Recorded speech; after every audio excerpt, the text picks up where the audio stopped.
ಸಿದ್ದರಾಮಯ್ಯ ಅವರು is a good person ಅಂತ ಎಲ್ಲರೂ ಹೇಳ್ತಾರೆ. ನಾನು ಮುಖಾಮುಖಿ ಅಂತ ಅವ್ರನ್ನ ಇನ್ನೂ ಮಟ್ಟ ಮಾತಾಡಿಲ್ಲ, ಬಟ್ ಅದರ್ವೈಸ್ ಫೋನಲ್ಲಿ ಅಲ್ಲಿ ಇಲ್ಲಿ ನಾನು ಮಾತಾಡಿದ್ದೀನಿ. ಬಟ್ ಅವರು ತುಂಬ ಒಳ್ಳೆಯವರು ಅಂತ ಹೇಳ್ತಾರೆ.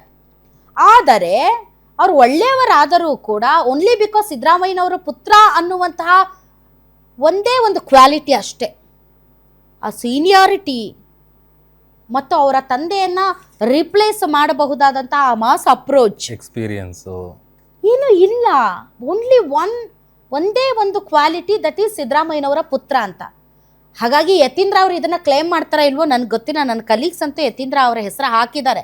ಬಟ್ ಪರ್ಸ್ನಲಿ ಯತೀಂದ್ರ ಅವರು ಇದನ್ನು ಕ್ಲೇಮ್ ಮಾಡ್ತಾರಾ, ಯತೀಂದ್ರ ಅವ್ರಿಗೆ ಆಸೆ ಇದೆಯಾ, ಅಥವಾ ಸಿದ್ದರಾಮಯ್ಯನವರು ತಮ್ಮ ಮಗನ ಹೆಸರನ್ನ ಮುಂದಕ್ಕೆ ಬಿಡ್ತಾರಾ, I don't know. But comparatively ಈ ಕಾಂಗ್ರೆಸ್ ಪಕ್ಷದಲ್ಲಿ ಇರುವಂಥ ಎಲ್ಲರಿಗೂ ಕಂಪೇರ್ ಮಾಡಿದರೆ ಇನ್ನೂ ಭಾಳ ದಿನಗಳು ಶ್ರಮ ಮತ್ತು ಅವರ ಸೇವೆ ಕಾಂಗ್ರೆಸ್ ಪಾರ್ಟಿಗೆ ಬೇಕು.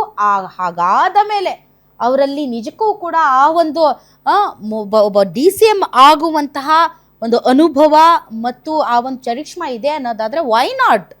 ಸಿದ್ದರಾಮಯ್ಯನವರ ಪುತ್ರ ಆದ ಮಾತ್ರಕ್ಕೆ ಆಗಬಾರ್ದು ಅಂತ ಏನಿಲ್ಲ. But it is too early ಅಂತ ಅನಿಸ್ತಾ ಇದೆ.